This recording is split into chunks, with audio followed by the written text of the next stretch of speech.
The Power Factor Show with Steve and Rick. Episode 28, Flying to a Major Match.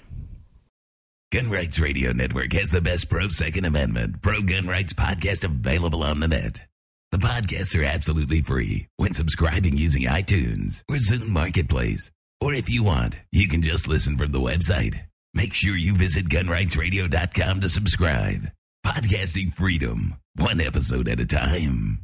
Last episode, we talked about preparation for a big match. And by big match, it often means you're flying out of town to another city, which means you're going to be dealing with people at the ticket counter, TSA agents.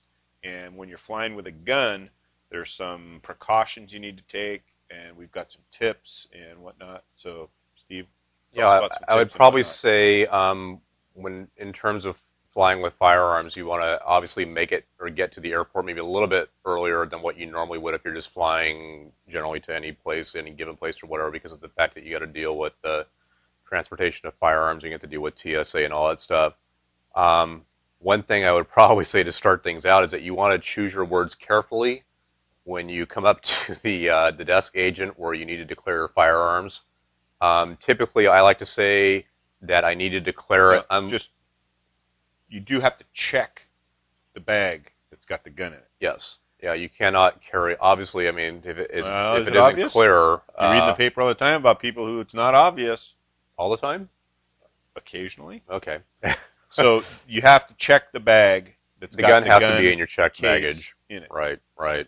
So I usually like to go up to the desk agent and say I would like to declare or need to declare an unloaded firearm. You don't want to say I've got a gun and because they hear that and they get excited about things of that nature. So typically I'll usually say I need to declare an unloaded firearm, or some people have actually recommended that you mention that you're going to a shooting competition that puts them at ease. And certain airlines, from my experience, are more used to dealing with people flying with firearms than others. My preferred airline is Alaska Air, and Alaska Air is typically used to a lot of people flying up to and from Alaska, in a lot of cases going up hunting, so they're dealing with firearms all the time. I never really had a problem with any of the issues at Alaska Air that I can speak of. So the one thing I would probably also recommend is that you get the regulations or procedures or requirements or whatever you want to call it for the airline that you're traveling on, also for TSA, and possibly any other federal regulations in terms of flying, because you never know when you're going to run into somebody who's misinformed about the rules or regulations or whatnot. And rather than getting into an argument with them, the best thing to do is, if you realize that things are going south, is just to ask to speak to their supervisor or whatever, and then have that documentation or their documentation. Like I said, it's even better when you have their documentation, because it's not like they can come up and say, well, where did you get that? I got this off your website. It helps out quite a bit. In terms of, like, one of the other things I like about Alaska Air is that some airlines have a requirement or restriction on the maximum amount of ammunition that you can bring with you. In a lot of cases, it's 11 pounds. Alaska Air doesn't care how much ammunition you bring with you. You can have 50 pounds of ammo on a checked baggage, and they're okay with that. So I don't really have to worry about how much ammo I'm bringing to the match or anything of that nature. So that's good. Yeah, I flew to Nationals at Paso Park, so I had to fly to Illinois and make a stop on the way. So I got extra scrutiny, and at one stop, they took the ammo out of my bag and weighed it. That's the only time anybody has ever paid any attention to my ammo. But that's one of the things about flying with guns, is that you are very probably going to face a little bit different experience every single time you fly. That's true. And that's kind of weird. I mean, it would be like going to the post office to mail a letter and having them, not accept your letter. One time they put international postage on it. One time they want you to open the letter and show you what's in it. You just show them your penmanship. Yeah, I mean, yeah. It's interesting. I mean, I've flown to probably an average of a match a year over the last 10 years, and each trip has been kind of an adventure based on what you find both at the ticket counter from the airline employee and at the TSA office after you've declared your firearm. And one thing I probably would say is that if you are flying on an airline that does have an 11-pound restriction and you know your ammo is going to weigh more than 11 pounds, a lot of times the match organizers will either have an address, maybe the match hotel, maybe a personal address or whatever that you can then ship the ammunition to, and they will then transport it to the range for you. So that's something to be aware of prior to the match or whatever, of knowing if there are any weight restrictions on the ammunition you're bringing, and if there are, that you need to make some arrangements prior to that. If there aren't, you can cram as much as you can possibly get into your checked baggage. I think USPSA actually now has an association with an ammo manufacturer to have ammo delivered to, assuming you order it far enough in advance. Right. They will deliver ammo that's guaranteed to make power factor to the range, or at least to the site where the match is going to be held. So rather than transport your own ammo or ship your own ammo, they essentially ship the ammo to the facility where the match is going to be held, or it will be made available to you at the range. And that's a pretty sweet way to go if you don't want to worry about the I believe that shipping. only applies, though, to majors, to nationals. I don't think they even do it for area Is that right? championships. Okay. Yeah. Okay. Yeah. So something to look into, because I remember Right. when I flew to nationals, I knew I had way more than 11 pounds of ammo on me. So I did ship it to the hotel where I was going to be staying, and I didn't have any issues with it. But just one of those things to consider in advance. So in terms of documents, like I mentioned, that I carry a few different documents here. I have one document. Again, this is Alaska Airlines document on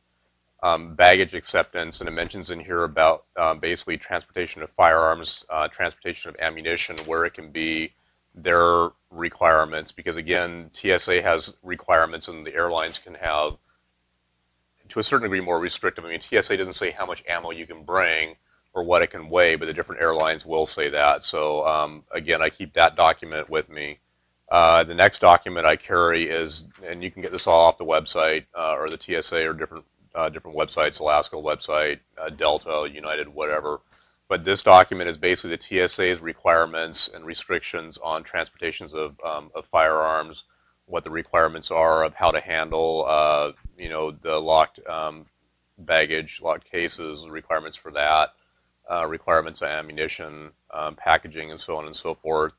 And then the last document that I carry is actually from the BATF, and this one basically gets into the point that they can't mark your baggage with any indication. It's the common contract carrier requirements. They can't externally mark your baggage with anything that indicates there's a firearm inside. So if you ever get like an agent that decides they want to go place a sticker, some colored sticker or whatever on there, it doesn't say gun written on the sticker, but everybody else internally knows that the yellow tag means there's a sticker on the bag.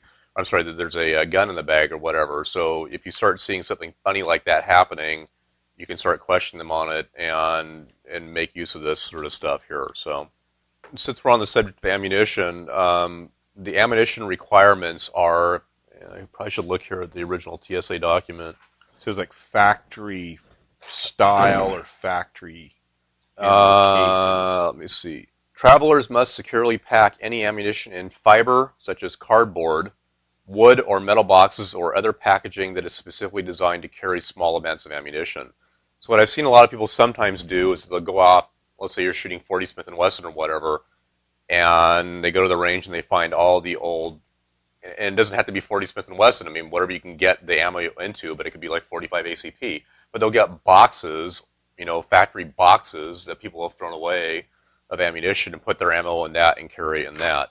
I tend to like these happen to be Dillon ammo boxes, and I basically take the next step of duct taping them shut so that they can't open. So I duct tape the sides, I duct tape the latch, and basically secure my ammunition that way.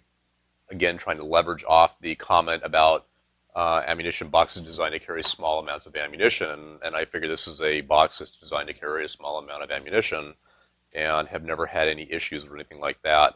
I think the thing that also helps in a situation like I was mentioning is the duct tape. I mean, I think they look at that and actually realize that it's not going to fly open or whatever, in the process of being transported. But I've never had an issue with anything like this. So Yeah, I use the same hinged top plastic ammo box. I use 50 rounders, which is a smaller quantity, so Yeah. maybe it's better. But right. yeah, I've never had anybody question the container. I mean, the although plastic boxes are not mentioned in the regulations, it does say such as, which Right. of course leaves the opening for A something lot like of open this. interpretation. Yeah, Right. And Right. every time I've flown, I've used plastic boxes like that. Never had an issue with them. You know, it's interesting this mention here about securely packed ammunition in fiber, wood, or metal boxes. I mean, I wonder what happened if you took a metal ammo can and threw your ammunition in there and said, "Well, it's in a metal box." I mean, Oh, loose? yeah, Loose in a metal can? I don't know. I have actually talked to some. I can't remember who it was I spoke to, but packing it loose, even if it's then contained within the mentioned. the mentioned, yeah. Right. So like a GI ammo box with 500 rounds thrown into it wouldn't work. But if you put 3 or 4 of those Into into a a GI ammo Yeah, can, then right. that's fine. But I mean, Right. they don't want the ammo rattling around. They want it somehow, secured. So that I guess they're probably thinking, that rifle rounds could, the pointed bullet could hit the primer of a round next to it or something. So Right. they want it, stored in an orderly manner, as Right. well as in a box of the specified materials. So at any rate, getting back to the gate agent, the first thing you do is you tell them is you have a unloaded firearm that you need to declare, and the gate agent, I shouldn't say the gate agent, the desk agent may or may not ask to inspect the firearm. I've never had one ask to inspect the firearm. More often than not, based on the lack of knowledge, I have a feeling they wouldn't know what they're looking at if they saw it.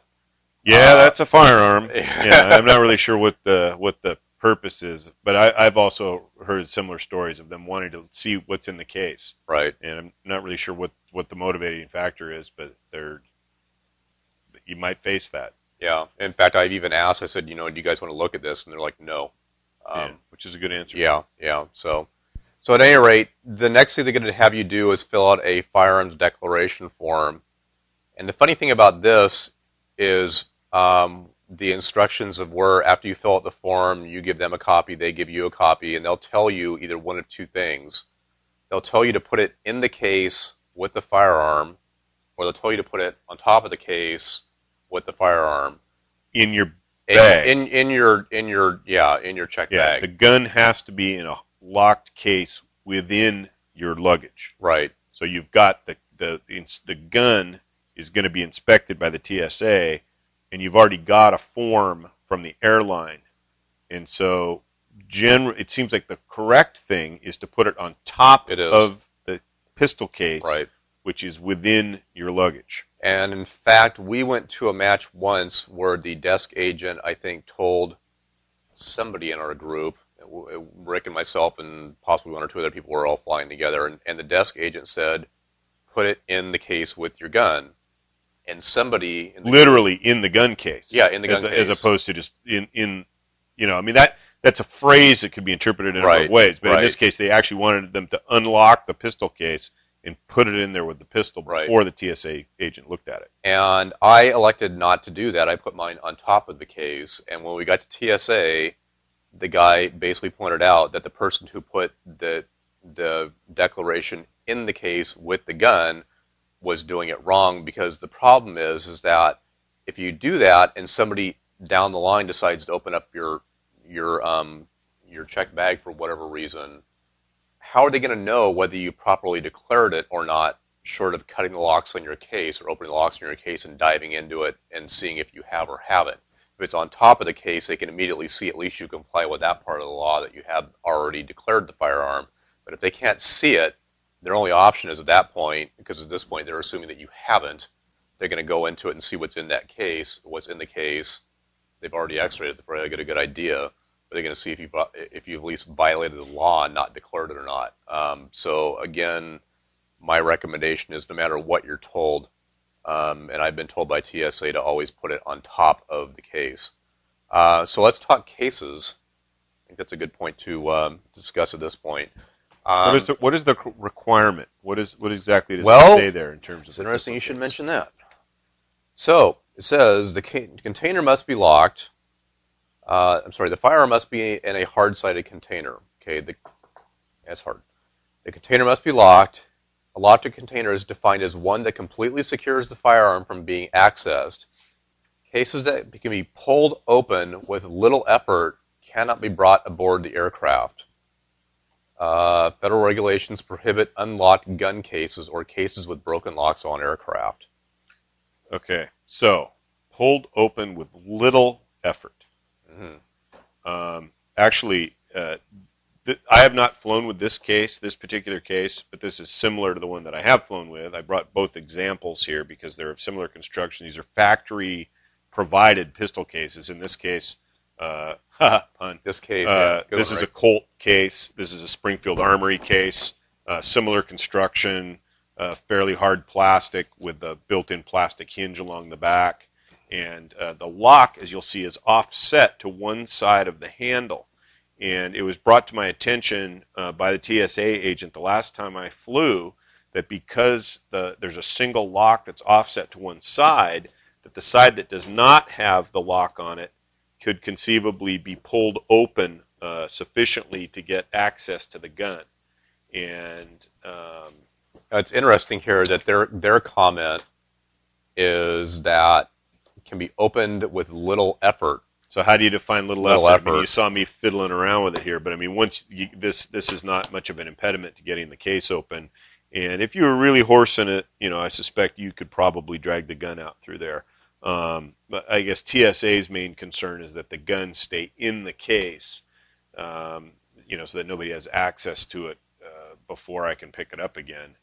My concern, of course, is theft, and this does nothing to prevent theft because the whole case can walk out. Right. And what about what your setup there? So in my particular case is that I'm using another pun. Case. Yeah, 2 puns in one program. Go for a third. I'm waiting for the moment. I'm using a Pelican case, which is a 1400 series, and they have different models of different sizes and whatnot. You'll notice something actually first off here in the beginning is that I have a notice here. This is something I learned about on Brian Enos's forum, a recommendation that you basically put a notice on your case stating that the federal law requires that the case remain locked at all times, and if they need to open the case for whatever reason, put your name and your cell phone number on here so that they can contact you. And it says actually in the regulations that they will make an attempt to contact you if they can. Failing that, they will then attempt to get in your case using probably bolt cutters to cut the locks off unless you're using the TSA-approved locks. But the reason I'm not using TSA-approved locks is because then any TSA person can get into my gun case, and I'd rather not have that. So in my particular gun case here, I have 2 locks on it, a little bit different than Rick's, that even if you pop the latches with both of these locks on here, I don't really think there's an easy way to get inside this case and gain access to the gun. But in terms of that, I can undo both of my locks here rather quickly. And one of the reasons that I like the Pelican cases, that was going to be difficult, is what it was, is that you can see my gun is nicely inside here. The Pelican cases have, excuse me while I clear that, no snap cap. Bang. Is that in this case, it didn't go off. 3. Mm-hmm. They have this, what they call pick apart or whatever foam where you can pluck these little sections out. Pick and pluck, yeah. Something like that. Yeah. And this whole entire thing can pop out. So if you have multiple guns or whatever, you can get replacement foam sections, and you can, if you're flying with your STI one week, you can put that in, and if you're flying with your Glock the next week or whatever, you can put that in. But at any rate, so you can kind of contour the case of the particular gun that you're flying with. These things will float if you happen to have a water landing or anything like that. Sweet. But they're pretty rugged, pretty durable. And will that set you back? Well, right now, I bought this through a website called Cases for Less, which has now changed their name or was bought out by somebody else. But when I bought this, I think it was about $45. Mm-hmm. I went today to their website thinking that they still existed and saw the redirection to somebody else. I think it was like 60 or 65 or something like that. Okay. And again, they come in different sizes. So if you have a smaller, Glock or whatever, you can probably get a smaller case. In fact, for my Glock 19, I have a smaller case than this, and I've actually cut for foam for 2 locations.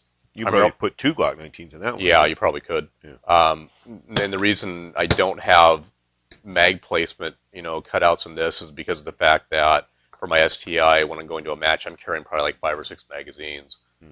The reason for my Glock is I'm thinking not so much for my Glock of going to a match, but I'm thinking more along the lines of I'm going someplace for the weekend, someplace where I can legally carry my firearm, and I want to bring a couple mags with me. So I put my gun and my mags in one thing, and then a box of ammo, which is in the approved ammo carrier or package or whatever, and throw that in the luggage, and I'm ready to go. And the nice thing about this is it fits nicely in your suitcase, so there's no problems there or anything like that. So, at any rate, so once you get to, after you clear your desk agent, they're going to probably send you over to the TSA counter. And at that point, after you leave the desk agent, lock your case, because the requirement is that your case remain locked at all times. So when you go over to TSA, the guy is going to ask you for your key to unlock the case, and typically they'll do it actually one of 2 ways. They'll either do it in your presence, or they'll come out and ask you for the key. Disappear with it. And I've heard some comments in terms of legalities about not allowing them to do that, because technically you're supposed to be the only person in control of your key, and once you turn your key over to somebody else, they're now in control of it, and I believe it's a violation of the law. Well, and they always ask you, has anybody had access to your bag? Right. When, has the bag always been in your presence? Have you always been it's under your control? The suggestion being that somebody else has stuck something in there. Well, if the TSA agent disappears behind the curtain, comes back out, the gun in the case was out of your sight. So Right. So more often than not, typically what they'll do is they'll bring you back into the secure area. You hand them your key. They'll open the case up. They'll look at it. I've never had them pull the gun out of the case or anything like that. They just typically go, "Yep, that's a gun." I usually stick most of the gun cases that I have. They come with a little chamber plug, and this part goes into the chamber, and then this little flag sticks out of the ejection port, and I'll stick it in there just as a note to them that it's not loaded. Yeah. And I mean, obviously, nobody's ever asked me to pick up the gun and manipulate it. Is it loaded? And I don't know if that is the reason why, but I always stick it in there. There's no requirement for it, but now it's jammed up Steve's gun. But, it's just something to consider, when they open the case. This is in this chamber with a flag sticking out, and you look like a good citizen, so you might consider that. Yeah, the other thing I think also is to try to deal with these people on a professional level. Don't get into any arguments with them. Obviously you should know your rules and know the regulations and stuff like that. But, if you run into somebody who is not as informed as you are, don't try to make them look stupid or anything like that, because they're not going to like that. I mean, pretty much the way you need to approach these guys is that they want to be in control, and you need to let them be in control for the most part. But if they obviously are stating incorrect information, ask for their manager, or go to the next level up or whatever, and keep going there until you get to somebody who is willing to listen to you, and especially if you have the documentation that you can then, present or use, and don't make it seem like you're being cocky about it, like, yeah, look at this, or anything like that. Don't whip out a piece of paper that has the regulations on it. Yeah, right. But I mean, definitely have it with you, but don't at the very first level, go, well, your information says, that's just not the way to get through to these guys. So yeah, something to be aware of. So after that standpoint, you're pretty much clear. They're going to relock your case and make sure that it is locked, again, because the requirement is that it's a locked case at all time. And they'll secure the bag and send it on its way. The first thing that I like to do once you get to your destination is to get your bag, and even though you make the assumption that your gun should be in there, I like to make sure that it really truly is in there, because that's the time to react on it if it isn't. And what about locking a suitcase that has the gun in it?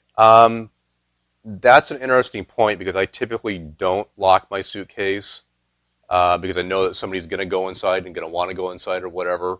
And usually that's going to be well downstream after the first TSA guy who's cleared your gun. It's going to be somebody else behind the curtain, so to speak, who's going to want to go in there and look at it, probably after they've x-rayed it for a second time and make sure that your declaration tag is on top. So I have not locked that. I typically use my range bag not as a carry-on, but as a second piece of luggage to put I put my ammunition and gun in my same checked baggage, and then I take out my magazines, my spare parts, my cleats, my hat, my range glasses, all the rest of my crap, gun belt, everything, and throw it in my range bag and check that as baggage also. And I zip lock or zip tie basically all the zippers together, just from kind of a sanity standpoint from my behalf of knowing that that it presents a little bit of a detraction from your average guy behind. This is the zippers on the range bag. Yes. Yes. And I've also done it on my check baggage, because I'm thinking if somebody wants to steal your gun really fast, they could open the thing up and rip it out. At least this way they But at least this way they've got to have a knife or cutters or whatever. And which of course they can't have, right? I don't know, can they? I don't know. I can't have one. Yeah. But I'm just thinking something to possibly slow them down may make them go for somebody else's bag. And I think that's the thing that's interesting about this whole process is I think TSA wants the gun to stay in the case so that it somehow doesn't end up in the cabin of the plane. Whereas my sole concern really is that the gun is not stolen. Right. You know, and so their TSA is thinking of it from a safety standpoint, whereas I'm always thinking of it from the perspective of you know, what difference does it make if the case is locked if I can just pick the case up and run away with it? Right. You know, I mean, that, and so I look at like a lot of the TSA stuff, like taking your shoes off and whatnot. It's kind of a knee-jerk reaction that doesn't really do any good, but you still have to kind of pleasantly go along with it. Yeah, it's the law. The whole entire thing I've heard before is all the TSA, you know, stuff that they do is really just an appearance to make it look like they're, you know, that safety or you know, security or whatever is being enforced, but in reality, you know, it is. Yeah, well, and of course, you know, again, you read in the paper about somebody who's gotten a gun through the TSA. I mean, through the inspection. It's gone through the little scanner. You know, they took me aside last time I flew and shook me down because I had 2 ounces of eye wash in my luggage. You know, and I'm thinking, oh my God, they're gonna see that I have a holster in there because I was actually traveling to teach a USPS or an IUPA safety officer class. So they were going to provide the gun because I didn't want to fly with a gun. I provided the holster, so I'm thinking, they're going to want to know what's this holster for. But the guy's digging through the bag and he pulls out the bottle of eye wash and gives me this, you know, kind of a dirty look, and I'm like, okay, whatever. And then he tests it to see if it's explosive. You know, he can just squirt it in my eye. That'll get us along a little quicker, but. Yeah, so you got to play along. So.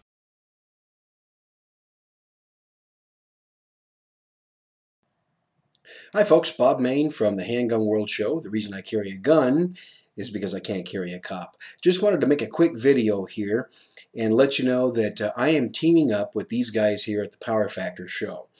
And as most of you know, just recently I put out an audio podcast recapping the events at the Double Tap Championship. Well, there's a lot more. And also there's some more information from close range gunfighting that I did a few weeks ago. So I've got more information from John Payne from Suarez International, from Stephen Rick here at the Power Factor Show on my Shooters Club podcast. Now, as you know, this is a podcast that I've developed to help raise money for my show, for these guys here at the Power Factor Show, and for the Gun Rights Radio Network. Mark Vanderberg does such a great job with the Gun Rights Radio Network and bringing all of us podcasters together and everything. I want to support him, and I want to support his efforts.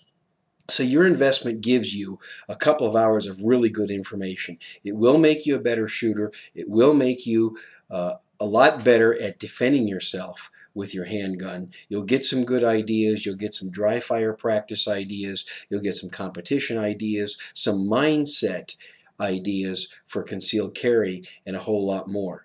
So the upcoming Shooters Club podcast features me. It features Steve and Rick from the Power Factor Show, a little bit from Suarez International's John Payne and close range gunfighting, and a few more things that I'm still working on that I'll be putting in there. So all you have to do is go to handgunworld.com, click the Shooters Club podcast link, and you'll see that it's version 3. It's probably going to come out around the 29th of June. And you're also going to get 1 ticket into the drawing. Now, we've got 5 winners set up so far. And what I'm doing is I'm giving away 3 Handgun World Show t-shirts. I'm also giving away a box of carry ammo, your choice, your caliber, your ammo. You just let us know. If you're the winner, let us know what you want to stoke your gun with, and we'll get you a box of that ammo. And then the grand prize is a $100 gift certificate to Cabela's. So, folks, there's a great chance for you to win something and get a couple of hours of really good information only for $25. Folks, $25 is not much of an investment when you're talking about tips that can help you shoot better and also help you save your life. So, once again, thanks a lot. I hope you enjoyed the most recent episode with me and Steve and Rick talking to you from the range at the Double Tap Championship. Once again, the website is handgunworld.com, and just click the Shooters Club podcast link, and it'll give you instructions so you can make your investment and get your free ticket into the raffle drawing. Folks, thanks for listening. Thanks for watching this. I'm Bob Mayne from the Handgun World Show. The reason I carry a gun is because I can't carry a cop. Thanks. In terms of theft and whatnot, one of the things that I saw recently on YouTube was somebody went and posted a video about security in that aspect. And what they did is they took like a bicycle cable lock and ran it through their suitcase. They drilled a hole in. The case had a metal framework. Yes, the case had a metal. The suitcase had a metal framework. They drilled a hole through their gun case. They ran basically the cable through a loop.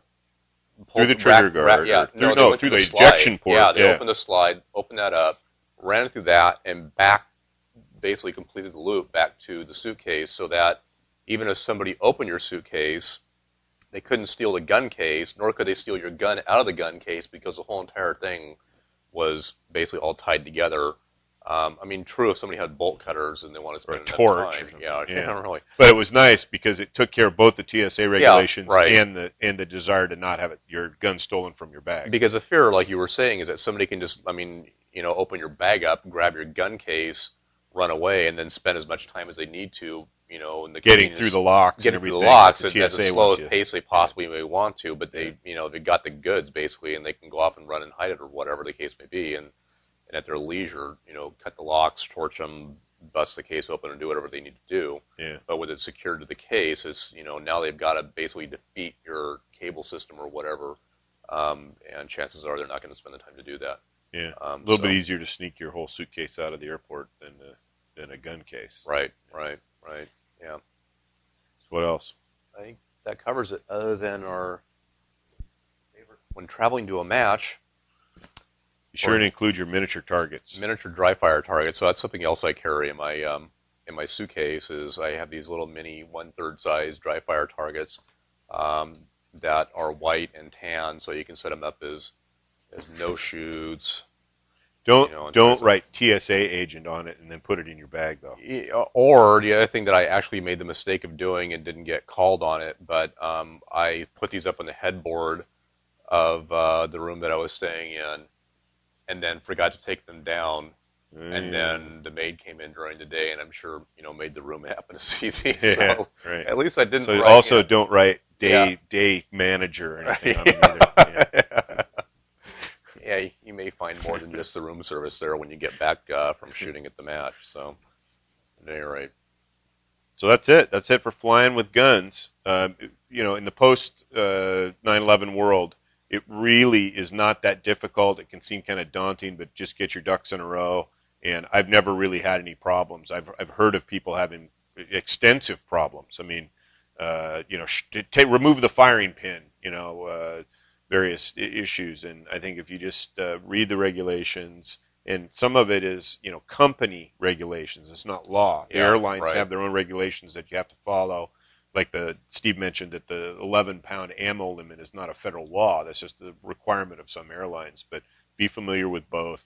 Be polite, be cooperative, but know your facts so that if things do kind of start to go pear-shaped, you at least can bump it up and know what you're talking about. Right. I think that's a key thing, and also keep it on a professional and civil level. Don't get into arguments with anybody because they can make your life really horrid. I mean, really quick. I mean, if you get into an argument with a desk agent, they may conveniently figure out a way for you not to go flying that day, and they can do that. I mean, they've got the power to prevent you from flying.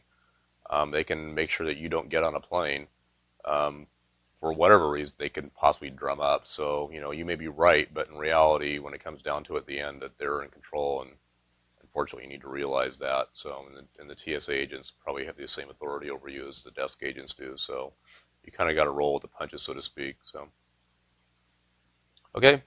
Other than that, I want to thank you for watching the program. You can hit the website at powerfactorshow.com. You can send us comments or questions at powerfactorshow@gmail.com. There's many different locations for leaving comments, iTunes, YouTube, on our website itself. So We'll see you figuratively there. I'm Steve. Rick, Thanks for tuning in. bye.